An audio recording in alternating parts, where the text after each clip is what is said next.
ஈரானுடைய ஜனாதிபதி Ebrahim Raisi இலங்கை வருகின்றார். ஈரானுக்கும் இஸ்ரேலுக்கும் தற்பொழுது மிகப்பெரிய ஒரு மோதல் இடம்பெற்றுக் கொண்டிருக்கின்றது. இலங்கைக்கு ஈரானுடைய ஜனாதிபதி வருவதை மேற்குலகமும் அமெரிக்காவும் விரும்பவில்லை. இலங்கையினுடைய பாதுகாப்பு தற்பொழுது சிக்கல் நிலையில் இருக்கின்றதா?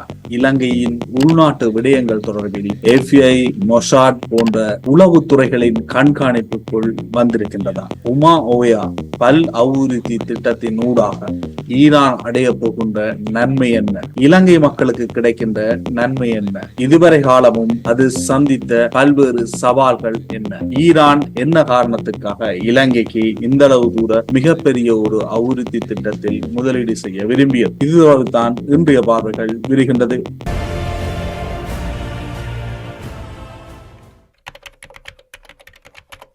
இலங்கை தீவின் வடக்கு எல்லையில் சொர்க்கம் இருப்பது தெரியுமா? பாதுகாப்பான போக்குவரத்து, தரமான உணவு, அமைதியான தங்குமிடம் என அத்தனை அம்சங்களையும் ஒரே குடையின் கீழ் அனுபவிக்க ஆசையா? நியாயமான விலை, நிம்மதியான பயணம், முதற்தர சேவை என்பவற்றை முத்திரையாக கொண்ட வடக்கின் சொர்க்கம் வில்லேஜ் ஹோட்டல். இந்துமா சமுத்திரத்தில் உல்லாச கப்பல் பயணம் செல்லவும், நாவுக்கு சுவையான ஆரோக்கியமான இந்திய முதற்தர உணவு வகைகளை உண்டு மகிழவும், இயற்கை காற்று இதமாய் வருட ஓய்வெடுக்கவும் வில்லேஜ் ஹோட்டலுக்கு வாருங்கள். திருநெல்வேலி, உரும்புராய், புன்னாலை கட்டுவான், அச்சுவேலி, பருத்தித்துறை, நெல்லியடி, கொடிகாம ஊடாக கொழும்பு எனவும், வல்வெட்டித்துறை, பருத்தித்துறை, நெல்லியடி, கோப்பாய், மருதனார்மடம், யாழ்ப்பாணம் ஊடாக கொழும்பு எனவும் 2 வழிகளில் இருவழி போக்குவரத்து சேவைகளை வழங்கும் வில்லேஜ் ஹோட்டல் பயணிகளின் பாதுகாப்புக்கு உத்தரவாதம் மிக்க உங்கள் தெரிவாகும்.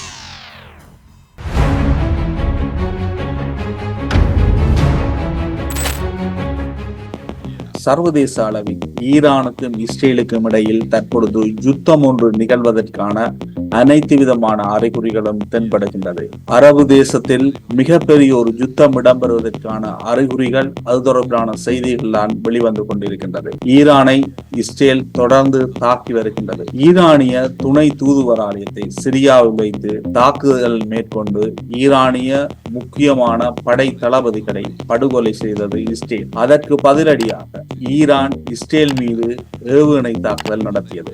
அதன் பொழுது பிரிட்டனும் அமெரிக்காவும் இணைந்து இஸ்ரேலுடன் அந்த ஏவுகணைகளை இடையிலேயே மறைத்தது. அதனைத் தொடர்ந்து மீண்டும் இஸ்ரேல் பதிலடி தாக்குதல் ஒன்றை மேற்கொண்டதாக அமெரிக்கா கூறியிருக்கின்றது. எனினும் இஸ்ரேல் அதனை உறுதிப்படுத்தவில்லை, ஈரானும் உறுதிப்படுத்தவில்லை. அந்த தாக்குதல் மிகப்பெரிய ஒரு தாக்குதலாக இல்லை என்ற விடயத்தை ஈரான் கூறியிருக்கின்றது. தாக்குதல் மேற்கொள்ளப்பட்ட இடம் அணு உலைகள் மற்றும் இராணுவ ரீதியில் முக்கியமான ஒரு கேந்திர முக்கியத்துவம் வாய்ந்த இடத்தில் தான் ஈரானில் அந்த தாக்குதல் நேற்றைய தினம் இடம்பெற்றது. அதே நேரம் பிரான்சிலும் ஈரானிய தூதுவராலயத்துக்கு பக்கத்தில் ஒருவர் கைது செய்யப்பட்டார். அவரிடம் வெடிபொருட்கள் இருந்தது. இலங்கைக்கு தற்பொழுது ஈரானிய ஜனாதிபதி இப்ராஹிம் ரைசி எதிர்வரும் 24ஆம் தேதி இலங்கைக்கு வருகை தர இருக்கின்றார். இலங்கையின் மிகப்பெரிய ஒரு அபிவிருத்தி திட்டமான உமா ஓயா பல்நோக்கு அபிவிருத்தி திட்டத்தை திறந்து வைப்பதற்காகவே அவர் வருகை தர இருக்கின்றார். உமா ஓயா பல் அபிவிருத்தி திட்டமானது நீர்வீழ்ச்சிகளுக்கு இடையில்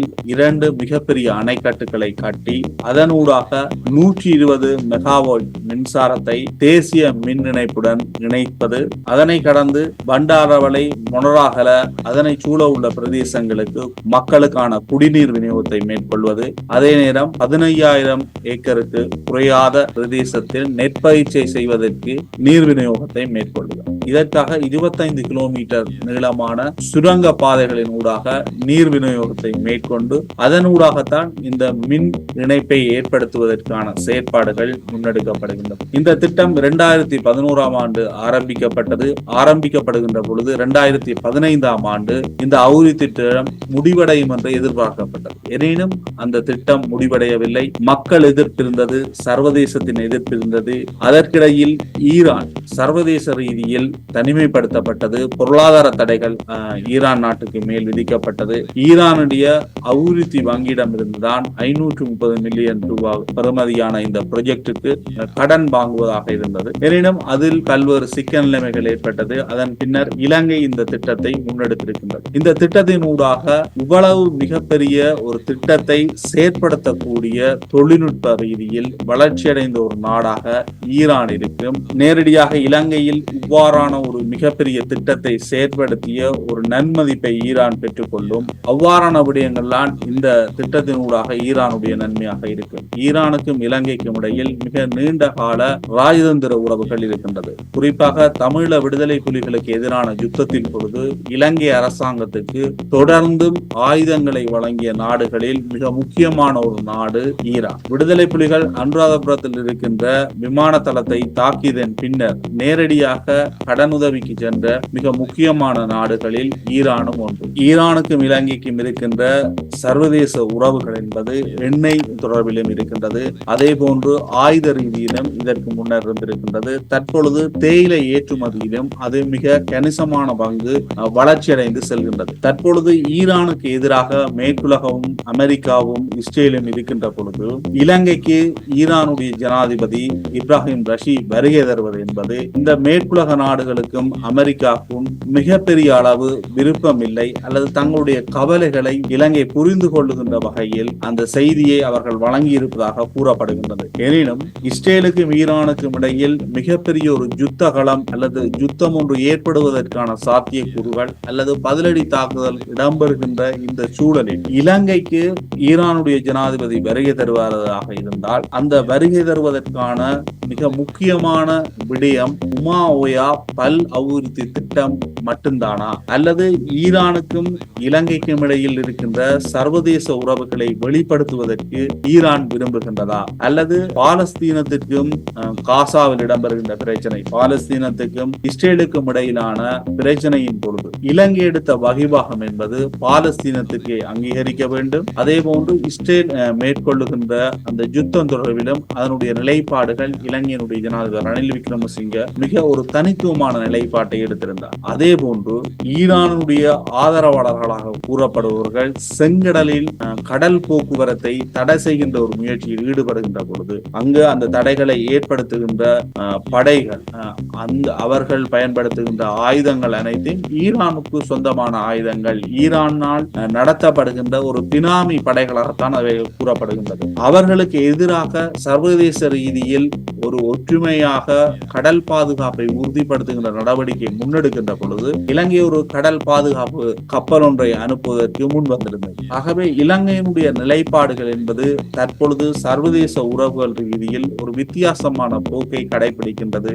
அதே நேரம் ஈரானுடன் மிக நெருங்கிய தொடர்புகளை வெளிப்படுத்தவும் முன்னிற்கின்றது. அமெரிக்காவுக்கு பிடிக்கவில்லை மற்றும் மேற்குலக நாடுகளுக்கு பிடிக்கவில்லை என்பதற்காக ஈரானுடன் விரோத போக்கை இலங்கை கடைபிடிக்க வேண்டுமா, அல்லது இலங்கை தன்னுடைய நலன்கள் சார்ந்து இந்த முடிவை எடுக்க வேண்டுமா என்ற கேள்வி இருக்கின்றது. அல்லது இலங்கைக்கு ஈரானுடைய ஜனாதிபதி இப்ராஹிம் ரஷியின் வருகைக்கு பின்னால் இந்த மேற்குலக மோதல் சம்பந்தமான சமாதான பேச்சுக்கள் அல்லது வேறு எந்த வகையிலும் இந்த யுத்தங்கள் தொடர்பிலான ஒரு பேசுபொருளை ரணில் விக்ரமசிங்க முன்னெடுப்பாரா என்ற விடயமும் தற்பொழுது மிகப்பெரிய ஒரு பேசுபொருளாக இருக்கின்றது. இந்த உமாவயா திட்டம் 530 மில்லியன் அமெரிக்க டாலர்களை முதலீடாக கொண்ட ஒரு அபிவிருத்தி திட்டமாகும். இது 120 மெகாவைட் மின்சாரத்தை தேசிய மின்வளங்கள் இணைப்புடன் இணைத்துக் கொள்ளுகின்ற ஒரு திட்டம். அதனுடன் 15,000க்கு மேற்பட்ட ஹெக்டேர் நெற்பயிற்சிக்கு நீரை வழங்குவது, அதே போன்று பண்டாரவல, மொனராகல, பதுளை போன்ற பிரதேசங்களில் வாழ்கின்ற மக்களுக்கு குடிநீரை வழங்குகின்ற ஒரு திட்டமாகவும் இந்த திட்டம் இருக்க போகின்றது. இதன் மூலம் மிகப்பெரிய நன்மையை இலங்கையில் வாழ்கின்ற மக்கள் தான் அனுபவிக்க போகின்றார்கள். எனினும் இந்த திட்டத்தை நடைமுறைப்படுத்துவதில் இது தொடர்பிலான சர்வதேச ரீதியில் அறிவார்ந்த அல்லது அந்த தொழில்நுட்பம் சார்ந்த அறிவு கொண்டவர்கள் இந்த திட்டத்தை நடைமுறைப்படுத்தவில்லை. இந்த சுரங்கம் குறிப்பாக 25 கிலோமீட்டர் நீளமான சுரங்க பாதைகளின் ஊடாக நீர் கொண்டு வரப்பட இருக்கின்றது. பல்வேறு நீர்நிலைகள் இதனுடன் இணைக்கப்பட இருக்கின்றது. ஆகவே அது ஒரு முறை சார்ந்து இணைக்கப்படவில்லை, சரியான ஆய்வுகள் மேற்கொள்ளப்படவில்லை. இந்த திட்டத்தை மேற்கொள்ளுகின்ற நிறுவனங்களுக்கு அது தொடர்பில் போதிய அறிவல்ல.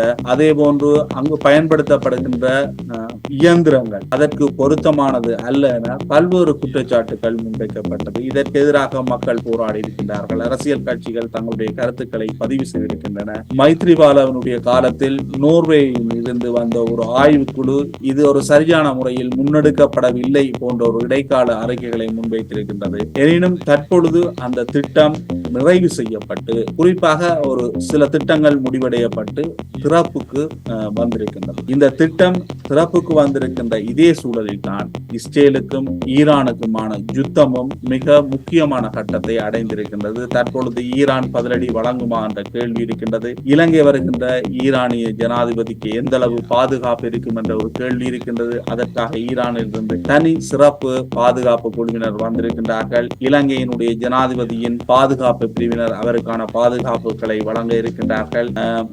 இலங்கை பண்டாரநாயக்க சர்வதேச விமான நிலையத்துக்கு பதிலாக மாத்தள விமான நிலையத்துக்கு தான் அவர் வருகை தர இருக்கின்றார். அங்கிருந்து உமாஓயா திட்டத்தை அவர் பார்வையிடுவார். அதன் பின்னர் ரணில் விக்ரமசிங்கவுடன் பேச்சுவார்த்தையில் ஈடுபடுவார். அந்த பேச்சுவார்த்தையில் எவ்வாறான விடயங்கள் பேசப்படும். குறிப்பாக இது ஒரு நாள் விஜயம் ஈரானிய ஜனாதிபதியினுடைய இந்த வருகையின் பொழுது பேசப்படுகின்ற விடயங்கள், எதிர்கால திட்டங்கள் தொடர்பில் எவ்வாறான விடயங்கள் இருக்கும், எவ்வாறான ஒப்பந்தங்கள் கைச்சாத்திடப்படும் என்பது தொடர்பில் பல்வேறு அவதானங்கள் இருக்கின்றன. பல நாட்டு உளவுத்துறைகள் இது தொடர்பில் மிகவும் அவதானம் இருப்பதாக சர்வதேச ஊடகங்களுடைய செய்திகள் இருக்கின்றன. இலங்கை மக்கள் சர்வதேச ரீதியில் இலங்கை ஈரானை ஆதரித்து ஒரு பகையாளியாக மாறிவிடக் கூடாது. அவ்வாறான ஒரு பகையாளியாக மாறுகின்ற பொழுது இலங்கை ஏற்கனவே பொருளாதார ரீதியில் பாதிப்படைந்து தற்பொழுதுதான் கொஞ்சம் முன்னெழும்பி வருகின்றது. இந்த நிலையில் இவ்வாறான நிலைமைகள் என்பது இலங்கையை மிகவும் பாதிப்படையக்கூடிய ஒரு செயற்பாடாக மாறிவிடும் என்ற கருத்துக்கள் முன்வைக்கப்படுகின்றது. இது தொடர்பில் எதிர்காலத்தில் எவ்வாறான விடயங்கள் வெளிவரும் என்பது தொடர்பில் பொறுத்திருந்து பார்ப்போம். இன்னும் ஒரு பார்வையில் சந்திக்கிறேன். நன்றி, வணக்கம்.